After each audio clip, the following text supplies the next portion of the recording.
Hello दोस्तों, हाय। आज हम लोग नया लेक्चर के साथ आए हैं जिसका नाम है एज़मा। तो दोस्तों, सबसे पहले ये देखते हैं कि एज़मा होता क्यों है। तो एज़मा क्यों होता है? एज़मा होता है हमारे ब्रोंकियल या ब्रोंकाई की कंस्ट्रिक्ट होने की वजह से। अगर वो कंस्ट्रिक्ट होगा तो हमें सांस लेने में तकलीफ होगी, automatically that will lead to asthma. ठीक है। और मास्ट सेल्स होते हैं जो रिलीज करते हैं हिस्टामिन और ल्यूकोट्रिन, और उसके इन्फ्लेमेशन होने की वजह से ये रिलीज होता है, और वो रिलीज होने की वजह से भी ये एज़मा का इशू आता है। ओके। तो हम लोग इसे किस किस तरह से ट्रीट कर सकते हैं। तो सबसे पहले क्या होता है कि वो कॉन्स्ट्रिक्ट होता है। ठीक है। तो कॉन्स्ट्रिक्ट होने का मतलब ये है कि हम लोग उसको ऐसा कुछ देंगे जिससे वो डायलेट हो जाए। तो इसके लिए हम लोग सबसे पहले हम लोग देते हैं कि ब्रोंकोडायलेटर्स। ओके। अब ब्रोंकोडायलेटर्स में आपको तो पता ही होगा, सबसे फेमस जो है हम लोग बोलते हैं कि बीटा एगोनिस्ट, बीटा 2 एगोनिस्ट, जिसका सबसे बेस्ट एग्जांपल है आपका SABA and LABA. That is short acting beta agonist and long acting beta agonist. Okay. So यहाँ पे हम लोग लिख लेते हैं साबा। ठीक है। इसका बेस्ट एग्जांपल है आपका साल्ब्यूटामॉल, वेरी फास्ट मूविंग प्रोडक्ट, जिसका एग्जांपल है आपका ब्रांड नेम अगर देखा जाए तो आस्थालिन। ठीक है। साबा है, टर्ट ब्यूटालिन है, टर्ट ब्यूटालिन, एंड लाबा इज योर फॉर्मेट्रॉल और सैल्मेट्रॉल। ठीक है। तो एक बात इसको ध्यान रखना है कि इसे अकेले नहीं लेते हैं, इन दोनों को सेपरेटली नहीं लेते, नॉट टेकन सेपरेटली। इसको हमेशा हम लोग कॉर्टिकोस्टेरॉइड्स के साथ में लेते हैं। ठीक है। सो कॉर्टिकोस्टेरॉइड्स का अगर एग्जांपल देखा जाए तो इसमें भी सिस्टेमिक अवेलेबल है एंड इनहेलेशंस। मोस्टली हम लोग इनहेलेशंस ही यूज करते हैं, तो हम लोग को ये पढ़ने की जरूरत नहीं है। तो इनहेलेशंस में अगर देखा जाए तो इसमें है ब्यूडेसिनॉइड, ठीक है। उसके बाद में आएगा आपका फ्लूटिकासोन, और भी बहुत कुछ है। ठीक है। बट मोस्टली यूज्ड यही है। इसके बाद में आएगा आपका बेक्लोमिथोसोन। तो जब भी आप ये देखोगे कि फॉर्मेट्रॉल है या साल्मेट्रॉल है, ये हमेशा कभी हम लोग अकेले नहीं लेते, क्योंकि if we take this separately या सिंगल यूनिट में अगर हम लोग लेते हैं इसे, तो ये डायरेक्टली आपका कार्डियोवैस्कुलर को किल कर देगा इसके लिए। ठीक है। तो इसके लिए हम लोग क्या रहेगा, जब भी आप देखोगे तो इसका फॉर्मेट्रॉल प्लस ब्यूडेसिनॉइड, या फिर फॉर्मेट्रॉल प्लस फ्लूटिकासोन, या फिर साल्मेट्रॉल प्लस बेक्लोमिथोसोन, इस तरह के इनहेलेशन पैक्स होते हैं, जैसे कि टाइवा फॉर एग्जांपल, टाइएट। ठीक है। तो ये सब एग्जांपल्स है। तो आप जब भी देखोगे इसमें देखोगे सॉल्मेट्रॉल प्लस ब्यूडेसिनॉइड उसमें लिखा हुआ है, इसके लिए वो साथ में देते हैं क्योंकि ये आपको किसी तरह का साइड इफेक्ट ना दे या फिर आपके कार्डियोवैस्कुलर को ब्लॉक ना कर दे। फॉर्मेट्रॉल या साल्मेट्रॉल या फिर लाबा जिसको हम लोग कहते हैं, ठीक है, ये नॉक्टर्नल एस्थमा में भी काम आता है। नॉक्टर्नल एस्थमा मतलब रात में सोए हो और अचानक से आपको सांस चढ़ने लग गई, सो यूज्ड आल्सो इन नॉक्टर्नल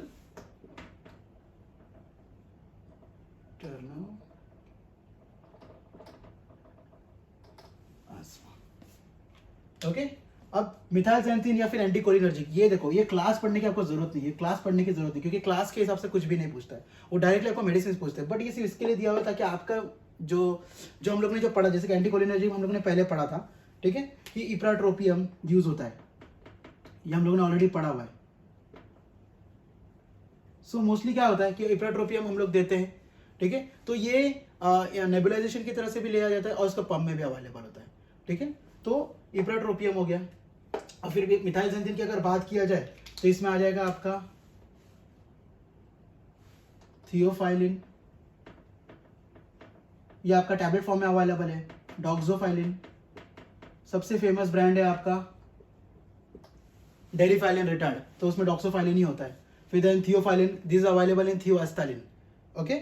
सो ये सब क्यों दिया जाता है कि ये ब्रोंकोडायलेट, ये जो भी जितने भी है एग्जांपल, ये सब ब्रोंकोडायलेटर्स के एग्जांपल है। तो ये आपको याद नहीं रहेगा, नो इश्यूज, बट ये आपको याद रहे कि ये ब्रोंकोडायलेटर है। ओके।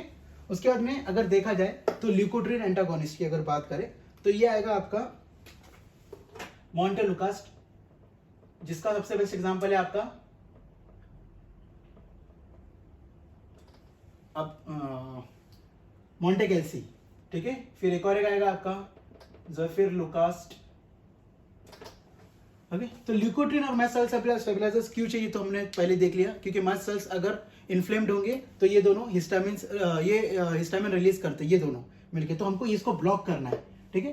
तो इसको ब्लॉक करने के लिए क्या है, मोंटेलुकास्ट, ज़फिरलुकास्ट। वैसे अगर मास्ट सेल्स है अगर तो मास्ट सेल स्टेबलाइजर के लिए आएगा आपका सोडियम क्रोमोग्लाइकेट या फिर क्रोमोलिन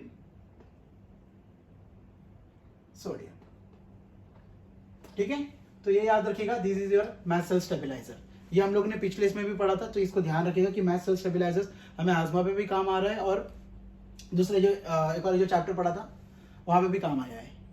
ओके, फिर कॉर्टिकोस्टेरॉइड्स तो हमारा हो गया है। अभी आईजीई एंटागोनिस्ट। आईजीई मतलब क्या है आपका, ये है आपका इम्यूनोग्लोबिन। इम्यूनोग्लोबिन ही एंटागोनिस्ट, तो इसका बेस्ट एग्जांपल है आपका ओमेजिलुमैब। ये एक मोनोक्लोनल एंटीबॉडी है। ठीक है, तो ये मोनोक्लोनल एंटीबॉडी है, तो इसका जो काम है ये severe moderate to severe asthma में काम आता है। Used in moderate to severe asthma. ठीक है, इसके ऊपर क्वेश्चन पूछा गया है कि कौन सा मेडिकेशन है जो मॉडरेट टू सीवियर कंडीशन में काम आता है, तो दैट इज योर ओमेलिजुमैब। ओके, तो अगर एंटीहिस्टामिन की अगर बात किया जाए तो उसमें आएंगे आपके ग्लूकोकॉर्टिकोस्टेरॉइड्स, हाइड्रोकॉर्टिसोन एंड इधर पे ले लेता हूं ग्लूकोकॉर्टिकोस्टेरॉइड। ओके फ्रेंड्स, समझ में आ गया आपको ये चैप्टर? बहुत इजी है, बहुत शॉर्ट है, बट इसमें क्वेश्चन तरह तरह के पूछे जाते हैं। यानी कि कॉर्टिकोस्टेरॉइड, कौन सा कॉर्टिकोस्टेरॉइड यूज होता है एज अ ब्रोंकोडायलेशन में, किसके साथ में यूज होता है, फिर ओमेलिजुमैब का यूज क्या है, मॉडरेट टू सीवियर अजमा में कौन काम आता है। ठीक है, उसके बाद में फिर इप्राट्रोपियम के ऊपर पूछ सकता है कि which is the anticholinergic drug use for the asthmatic condition. और उसके बाद में ये जो क्वेश्चन है ये पूछा गया है सोडियम क्रोमोग्लाइकेट के हिसाब से। तो मोस्टली जो ये क्वेश्चन को जो पूछा जाता है 1, 2 एंड ये वाला कि उसको सिंगल ले सकते कि नहीं ले सकते, इसके ऊपर, एंड इसको साथ में कौन सा ले सकते हैं इसके ऊपर। ठीक है, सो एस्मा में इतने ही क्वेश्चंस पूछे हैं, ज्यादा नहीं है, may be 6 to 7 question in all total पूरा अगर देखा जाए तो, बट मैंने आपको उसमें से 4 या 5 ऑलरेडी करवा दिया है। ओके, तो हम लोग अभी बढ़ते हैं अपने नेक्स्ट लेक्चर की तरफ, दैट इज कफ। तो हम लोग अपना लेक्चर कंटिन्यू करते हैं। तो आ जाते हैं हम लोग कफ के ऊपर। ज़्यादा वास्ट चैप्टर नहीं है, एकदम शॉर्ट में बता देता हूँ। ठीक है, सो सबसे पहले तो हम लोग देखते हैं कि ड्रग्स फॉर कफ। तो कफ क्या है आप सबको पता है, खांसी, बलगम वाली, बेगा बलगम वाली, सादी खांसी, सूखी खांसी, हर तरह की खांसी को हम लोग कफ कहते हैं। ठीक है, सो इसको हम लोग ने 3 कैटेगरी में हम लोग ने डिवाइड कर दिया है। ठीक है, किसी तरह से हम लोग ट्रीट कर सकते हैं। तो सबसे पहला है फेरिंगल डीमल्सेंट।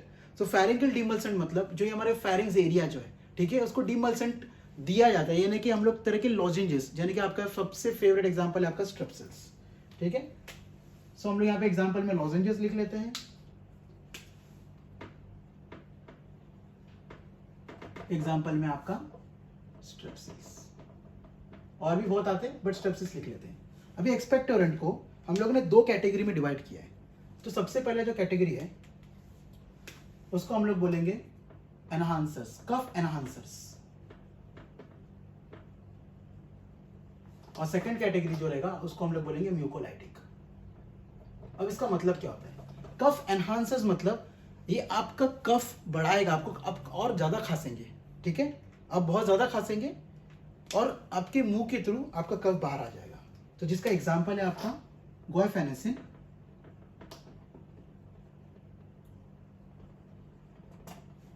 फिर बाल्सम ऑफ टोलू,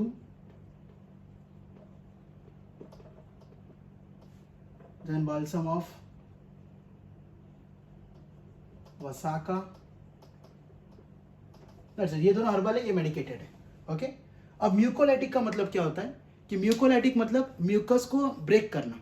ठीक है, सो इसका काम कौन करता है ये, तो इसमें आएगा आपका ब्रोमहेक्सिन,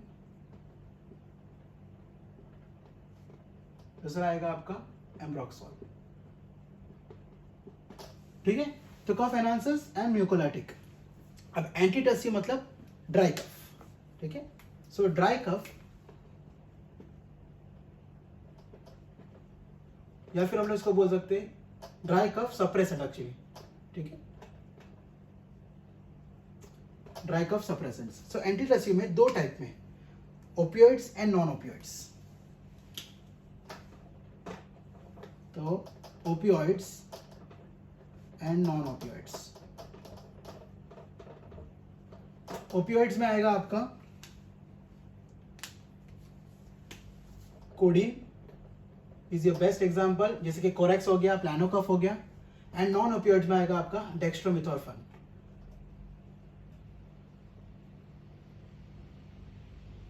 दैट्स इट। वैसे इन दुबई ये तो कंप्लीटली दोनों भी कंट्रोल मेडिकेशन में आता है, whereas in India also ये शेड्यूल H1 में आता है, बट स्टिल हम लोग इसको ऐसे ही डिस्पेंस करते हैं over the counter.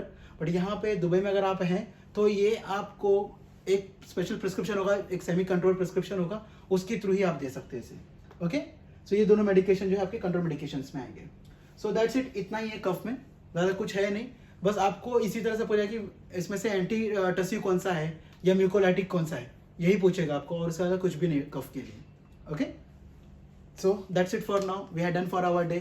Let's meet in our next lecture, and if you like our video, please like and subscribe. Thank you.